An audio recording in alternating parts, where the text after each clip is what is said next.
तर हजारोंच्या संख्येने या ठिकाणी नागरिक जमा झालेले आहेत आणि अनुसूचित जातीच्या आरक्षणाचे उपवर्गीकरण रद्द करा अशी मागणी करणारे हे बॅनर्स आपण पाहू शकतो। याविषयी अधिक माहिती देण्यासाठी आपले प्रतिनिधी सागर आव्हाड जे आता या क्षणाला त्या ठिकाणी उपस्थित आहेत ते आपल्यासोबत जोडले गेलेत।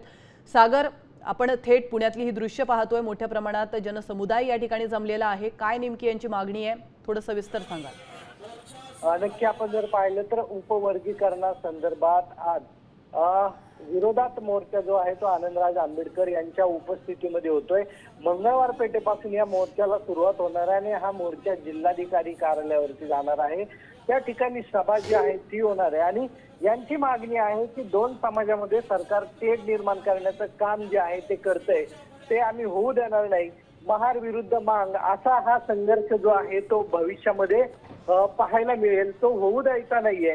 त्यामुळे उपवर्गीकरणाला विरोध जो आहे तो असणार आहे आणि या संदर्भात आता मोठे मोर्चे जे आहेत ते राज्यभरामध्ये निघणार आहेत। आज आनंदराज आंबेडकर असतील, चंद्रकांत हांडोरे असतील, त्याचबरोबर माजी आमदार घोलप असतील, सर्व अ ब कड मधली जो समाज आहे एसटी मधला तो सर्व रस्त्यावरती उतरतोय आणि मोठे शक्ती प्रदर्शन जे आहे ते आज पुण्यामध्ये आपल्याला पाहायला मिळतंय।